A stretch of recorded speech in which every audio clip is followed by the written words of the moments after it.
जी नाजरीन, मैं आपकी host Nadia Hamid, advocate high court, national TV के प्रोग्राम कानून क्या कहता है में हाजिर खिदमत हूँ। आज हम जिस टॉपिक पे बात करेंगे वो है ट्रस्ट, कि ट्रस्ट किस तरह रजिस्टर करवाई जाती है, उसका क्या प्रोसीजर है, उसकी फॉर्मेशन के बारे में। और इस टॉपिक पे बात करने के लिए हमने जो गेस्ट मदऊ किए हैं वो है काशिफ अलेक्जेंडर साहब, जो कि अरसा 22 साल के से वकालत के शोबे से मुंसलिक हैं, ह्यूमन राइट डिफेंडर हैं, साथ क्रिश्चियन लॉयर एसोसिएशन के साबका प्रेसिडेंट भी रह चुके हुए हैं।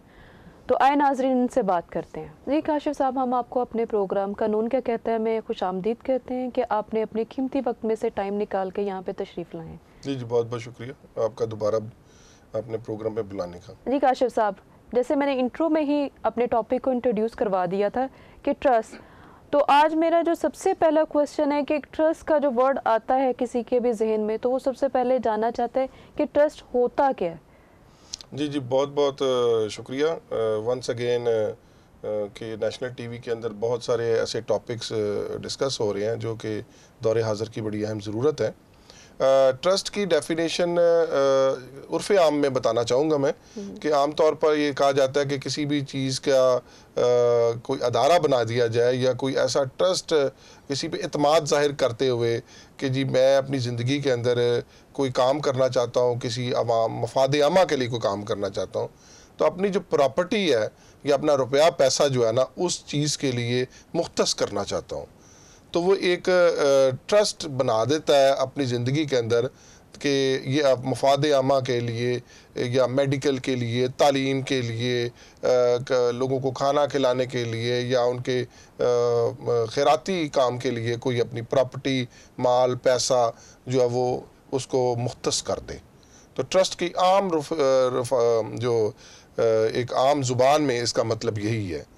तो अगर इसको ज़्यादा क्लियर करने के लिए कहा जाए तो स्पेसिफिकली ये कि एक शख्स किसी चीज़ के लिए, किसी ख़ास मकसद के लिए कोई अपनी जायदाद, मनकूला गैर मनकूला जायदाद को किसी ख़ास मकसद के लिए मुख्तस कर दे।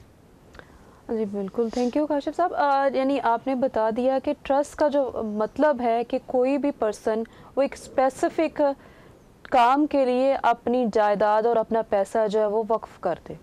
आगे हम आपसे क्वेश्चन करेंगे कि ट्रस्ट बनता कैसे है। ये भी एक बड़ा एक लीगल क्वेश्चन है। इससे मतलब इसको आंसर करने से पहले मैं बताऊंगा कि कौन से कवानीन जो है वो ट्रस्ट के से रिलेटेड है। उसमें जो सबसे अहम कानून है ट्रस्ट एक्ट 1882 है, और आजकल एक नया कानून आ गया पंजाब ट्रस्ट एक्ट 2020। तो उसके अंदर जो इसकी फॉर्मेशन है उसकी बड़ी एक स्पेसिफिक तरीक़ाकार मौजूद है कि ट्रस्ट के लिए सबसे पहले एक शख्स जो है वो अपना रुपया पैसा मुख्तस करता है। उसके लिए उसको हम आम ज़ुबान में या कानूनी ज़ुबान में ये कहते हैं कि वो ऑथर ऑफ द ट्रस्ट है, जो कि एक डीड बनाता है कि जिसके तहत वो बताता है कि ये मेरा मकसद है, ये वाली मेरी प्रॉपर्टी है और इस प्रॉपर्टी को मैं इस मकसद के लिए मुख्तस कर रहा हूँ। और उसको बनाने वाला शख्स जो है वो ट्रस्ट ऑथर कहलाता है, और जो उसको शख्स जिसके तहत वो ज़िम्मेदारी लगाई जाती है या अशखास के तहत ज़िम्मेदारी लगाई जाती है उसको ट्रस्टीज़ कहते हैं। और वो जो डीड बनाई जाती है उसको ट्रस्ट डीड कहा जाता है, और जो प्रॉपर्टी उसमें मुख्तस की जाती है, रुपया पैसा या प्रॉपर्टी, उसको हम ट्रस्ट प्रॉपर्टी कहते हैं। तो ये इसकी डेफिनेशन ट्रस्ट एक्ट के अंदर बड़ी क्लियर कट लिखी हुई है। तो जब कोई शख्स अपनी प्रॉपर्टी को मुख्तस करता है तो वो ट्रस्ट डीड के तहत उसके अंदर उसके एम्स एंड ऑब्जेक्ट्स तहरीर कर देता है। उन एम्स एंड ऑब्जेक्ट को बाकायदा आप जाके सब रजिस्ट्रार के पास उसको रजिस्टर कराते हैं, और वो एक रजिस्टर्ड ट्रस्ट डीड बन जाती है। उसके तहत एक ट्रस्ट फॉर्मेट हो जाता है। फिर हमारा एक अदारा मौजूद है जो रजिस्ट्रेशन पर्पस के लिए मौजूद है। वहाँ पे हम ट्रस्ट एक्ट 1882 और पंजाब ट्रस्ट एक्ट 2020 के तहत वहाँ पर जाकर अपने ट्रस्टी की लिस्ट, जिसके ऊपर ऑर्थर ने अपना इत्माद का इजहार किया होता है, वहाँ पे जाकर वो बाकायदा उसके एम्स एंड ऑब्जेक्ट और रजिस्टर्ड ट्रस्ट डीड को दाखिल करते हैं।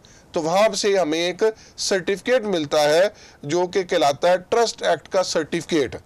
उसके तहत फिर एक फॉर्मेशन ऑफ ट्रस्ट बन जाती है और वो फॉर्मेशन के ऊपर उसके मकासद जिसके लिए वो बना होता है तो उसके ऊपर कार्रवाई स्टार्ट हो जाती है। Thank you. अच्छा, मुझे आपसे जो नेक्स्ट क्वेश्चन है, आपने सारी चीज़ें तो बता दी, अदारा भी बता दिया, तो ट्रस्ट को रजिस्टर कराने का क्या तरीकाकार है?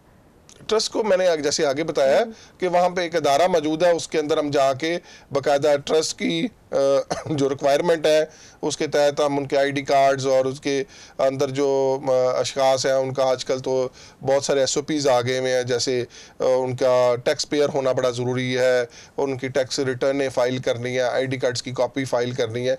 लेकिन इसके अंदर एक बड़ी अहम चीज़ है कि ट्रस्ट के अंदर ज़रूरी नहीं है कि कोई 10-12 लोग शामिल हों। Trust is between 2 person. ये एक ऐसा एक अदारा है जो कि 2 अशखास के दरमियान भी बन सकता है, क्योंकि इट्स लाइक एन एग्रीमेंट। तो अगर उसमें अगर एक शख्स जो ऑर्थर ऑफ द ट्रस्ट है वो 2 शख्स या 3 शख्स या 5 शख्स के मुतालिक है उनको अपनी जिम्मेदारी देता है, तो उसके अंदर एक और भी चीज़ है कि उसमें बाकायदा लिखा जाता है कि ये किस अशखास की बेनिफिट्स के लिए ट्रस्ट बनाया गया है। वो कहते हैं बेनिफिशरीज ऑफ द ट्रस्ट। तो अपना उनको अशखास का आईडी कार्ड लगाकर हम रजिस्टर्ड अदारे में जाते हैं, वो वहाँ पे अपने प्रोसेस ऑफ रजिस्ट्रेशन में जाके चेक करते हैं कि ये प्रॉपर्टी अवेलेबल है कि नहीं है, और उनके अपने SOPs है जिसके तहत उनको फॉलो करते हुए पुलिस के जरिए रिपोर्ट मंगवाते हैं और उसके बाद उस ट्रस्ट को रजिस्टर करते हैं, जस्ट लाइक सोसाइटीज़ जिस तरह रजिस्टर होती है। इसी तरीके से ट्रस्ट एक्ट के तहत एक ट्रस्ट भी रजिस्टर होता है। अच्छा, आपने जैसे बताया शुरू में ही हमें क्वेश्चन पे कि ट्रस्ट के लिए प्रॉपर्टी, क्या ये ज़रूरी है कि वो उसके अंदर प्रॉपर्टी होगी तो फिर ही, या उसको किसी भी जगह पे स्पेसिफिक पर्पस के लिए फंड ही खाली इन्वेस्ट कर दिया जाए तो भी बन सकता है? ये बड़ा एक अहम आपने नुक्ता लीगल उठाया है कि देखिए ट्रस्ट जो है वो किसी चीज़ के ऊपर बनाया जाता है, उसके ऊपर अपना कोई उसकी मूवेबल शक्ल मौजूद होनी चाहिए, जिसको आम हालात में मतलब वो कोई शख्स जो तहरीर कर रहा है ट्रस्ट, उसके पास कोई जायदाद मुख्तस करने के लिए कोई पैसा रुपया होना चाहिए, क्योंकि अगर वो अपने एम्स एंड ऑब्जेक्ट्स को फुलफिल करना है तो वो इसके अंदर वो बाकायदा कोई चीज़ डोनेट करता है फॉर द बेनिफिशरीज, और वो किस शख्स की जिम्मेदारी लगाता है जो ट्रस्टी कहलाते हैं कि वो उसका मकसद जो है ज़िंदगी में कि वो लोगों की खिदमत करना चाहता है, तो उसके लिए वो अपनी जायदाद मुख्तस कर रहा है, तो उसका वो इस्तेमाल करते हुए बेनिफिशरीज के फ़ायदे के लिए काम करें। जो एम्स एंड ऑब्जेक्ट रजिस्टर्ड है उस ट्रस्ट डीड के अंदर, तो उसके फॉलोअप के लिए वो बाकायदा उसके अंदर अमल दरामद करते हैं। तो इसलिए प्रॉपर्टी का होना भी ज़रूरी है, because it is called trust property या ट्रस्ट पैसा, या आप जो भी बैंक अकाउंट में जो उसको एक मूवेबल या इमूवेबल प्रॉपर्टी मुख्तस करना चाहते हैं। जी बिल्कुल, थैंक यू। आपने बहुत मुफीद जो है, जो एक लीगल है कि प्रॉपर्टी के साथ साथ अगर आपके पास कोई फंड्स हैं वो भी आप किसी ख़ास पर्पस के लिए मुख्तस करना चाहते हैं या वक्फ करना चाहते हैं तो भी वो ट्रस्ट जो है वो कायम की जा सकती है। तो आप जैसे अभी आपने डिस्कशन में बताया प्रोसीजर सेम है सोसाइटी की और उसमें, तो इनमें बुनियादी फ़र्क क्या है? प्रोसीजर अगर फॉलो करके वही ट्रस्ट रजिस्टर हो रही है, सोसाइटी भी रजिस्टर हो रही है, तो उनमें बुनियादी फ़र्क क्या होता है जो जिसकी वजह से इनको अलहदा से लॉग वन करने वाले हैं बने हुए हैं और अलहदा ही सारा कुछ सिस्टम चल रहा है इनका? बहुत अच्छा लीगल क्वेश्चन है। ये 2 मुख्तलिफ कवानीन मौजूद हैं। जो सोसाइटी है वो सोसाइटी रजिस्ट्रेशन एक्ट 1860 के तहत अमल दरामद या फॉर्मेट होती है, और सोसाइटी की जो बुनियादी इकाइयाँ हैं उसके अंदर वो कहलाती है एसोसिएशन ऑफ पर्सनस, जबकि ट्रस्ट जो है वो बजाते खुद इन एग्रीमेंट बिटवीन 2 पर्सन है, उसके लिए ज़रूरी नहीं है 7 लोग मौजूद हों। इट इज़ जबकि उसमें 2 बंदे भी हो सकते हैं, 3 भी हो सकते हैं। इट्स लाइक एन एग्रीमेंट, और वो एग्रीमेंट बिटवीन 2 पार्टीज़ है। और जबकि एसोसिएशन फॉर पर्सन जो है वो ऑलरेडी सोसाइटी के अंदर होते हैं। सोसाइटी का एक मेमोरेंडम ऑफ आर्टिकल बनता है जिसको बाकायदा जब आप किसी सोसाइटी को तरतीब या फॉर्मेट करते हैं तो उसमें मेमोरेंडम ऑफ आर्टिकल बनाया जाता है, जबकि ट्रस्ट जो है वो एक ट्रस्ट डीड के तहत अमल दरामद में आता है या उसकी फॉर्मेशन होती है। तो दोनों में बहुत बड़ा फ़र्क है, दोनों के तरीक़ाकार और उसका लीगल कॉन्सेप्ट ही बिल्कुल टोटल फ़र्क है। अगर आप उसको बड़ा गौर से देखें तो ये society it is like a group of people, they are gathered for the same किसी भी एम्स एंड ऑब्जेक्ट की फॉर्मेशन के लिए इकट्ठा करते हैं। But an trust is a agreement between two parties. बहुत बड़ा फ़र्क है उसके अंदर। प्रॉपर्टी का होना बहुत ज़रूरी है और उसके अंदर बाकायदा बेनिफिशरी मखसूस है। ट्रस्टीज जो है वो फॉर लाइफ होते हैं, ठीक है। और जबकि सोसाइटी के अंदर फॉर्म इलेक्शन है, उसमें डेमोक्रेटिक प्रोसीजर है, उसमें आप हर साल चेयरमैन, वाइस चेयरमैन, सेक्रेटरी का इलेक्शन होता है, उसकी मेंबरशिप का फॉलोअप का तरीका फ़र्क है। और उसके अंदर आर्टिकल सेक्शन 4 और सेक्शन 8 और सेक्शन 6 और इसके अलावा मुख्तलिफ सेक्शंस मौजूद हैं जिनके तहत उनकी बाकायदा ऑडिट रिपोर्ट है और उसके अंदर इलेक्शन मेंबरशिप कैसे होती है उसकी फॉर्मेशन है।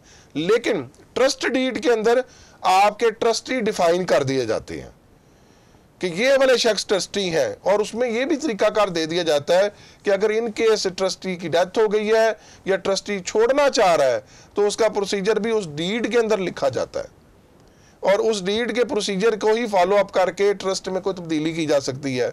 अगर वो फॉलो अप ना किया जाए तो वो इलीगैलिटी हो जाती है और ये एक दूसरे को ओवरलैप नहीं करते। Society is a different concept of law and trust is different concept of law. ये दोनों मिक्स नहीं हो सकते, इनके अंदर बिल्कुल उबहाम क्लियर होना चाहिए कि दोनों फर्क है बिल्कुल। अच्छा, ट्रस्ट में सबसे बड़ी एक अहम चीज़ जो है कि जो उसका बैंक अकाउंट या उसका ऑपरेशनल स्टेटस है वो कोई एक शख्स भी चला सकता है, जबकि सोसाइटी के अंदर बड़ा एक डिफरेंस है कि उसके अंदर कम से कम 3 सिग्नेटरीज होते हैं जो बैंक अकाउंट को चलाते हैं, जो मौके पे 2 साइन कम से कम करते हैं। तो इसमें कह सकते हैं कि ट्रस्ट इज जस्ट लाइक जो लीगल नेचुरल पर्सन है वो ट्रस्ट कर सकता है, बनाता है लीगल पर्सन जो है, नेचुरल पर्सन जो है, जबकि सोसाइटी जो है वो एक जस्ट लाइक जो क्या कह सकते हैं पर्सन ऑफ एसोसिएशंस है, वो शख्स मिलकर 2, 4, 10 बंदे मिलकर बनाते हैं एक मकसद के लिए। तो इनमें एक बहुत बड़ा डिफरेंस है इनके ऑपरेशनल साइड्स में और इनकी लीगल साइड्स के अंदर। इसकी जो इसकी कॉम्प्लिकेशंस हैं वो डिफरेंट काइंड ऑफ ट्रस्ट में और सोसाइटी में है। तो मैं तो एक सादा अल्फाज में कहता हूँ ट्रस्ट जो है वो एक कह सकते हैं कि एक मार्शल लॉ है और जो सोसाइटी है वो एक डेमोक्रेटिक प्रोसीजर है। थैंक यू काशिफ साहब, आपने बहुत अच्छे तरीके से इसको एक्सप्लेन किया कि दोनों के अंदर बहुत ज़्यादा डिफरेंस है, उनको गवर्न करने वाले जो लॉज हैं वो भी दोनों डिफरेंट है और उनका प्रोसीजर और उनकी वर्किंग भी एक दूसरे से बहुत मुख्तलिफ है। तो इस वजह से कहीं पे भी आपको देखने वाले नाजरीन को इसके अंदर जो कन्फ्यूजन थी वो भी क्लियर हो गई होगी कि इनके दोनों की प्रोसीजर और वर्किंग टोटली एक दूसरे से मुख्तलिफ है और इनका पर्पस भी फ़र्क है। ट्रस्ट जो है वो 2 लोगों के दरमियान कायम हो सकता है और ये एक स्पेसिफिक काम की और स्पेसिफिक चीज़ पर्पस के लिए अपनी चीज़ों को मुख्तस करके और उस काम को आगे कंटिन्यू करना है। और साथ में ट्रस्ट जो है वो अगर उसके अंदर क्लॉजेस दिए गए हैं तो वो वक्त के साथ साथ जनरेशन टू जनरेशन जो है वो ट्रांसफ़र होता है और हमेशा उसी पर्पस के लिए चलता रहता है। जी काशिफ साहब, अब प्रोग्राम के इख्तिताम पे मैं चाहूँगी कि एक मैसेज दे देखने वालों को आप। जी बिल्कुल, मुझे एक बड़ी बिब्लिकली आयत बड़ी पसंद है जो कि मैं अपने नौजवानों को इस साथ शेयर करूँगा। ऑलरेडी पहले भी मैं कई जगह पे शेयर कर चुका हूँ कि वाइस की किताब है, उसकी 11 बाब है, उसकी 9 से 10 आयत है। तो उसमें ये कहा गया है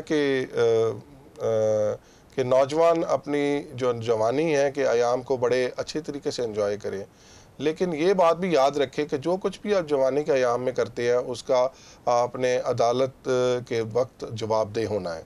तो इसलिए मैं ये ज़रूर कहूँगा कि हम अपनी ज़िंदगी में जो ख़ासकर जवानी का अयाम है उनमें हम मदोश हो जाते हैं, बहुत सारी गलतियाँ कोताहियाँ करते हैं, लेकिन वो कोताहियाँ जो हैं वो आखिरकार हमने उनके जवाबदेह आखिरत के वक्त, अपनी मौत के वक्त और ख़ासकर जजमेंट डे के वक्त हमने उनका जवाबदेह होना है। तो वाइज़ ने हमें कहा है कि हम अपनी जवानी के अयाम में खुदा को ज़रूर याद रखें और अपनी ज़िंदगी के जो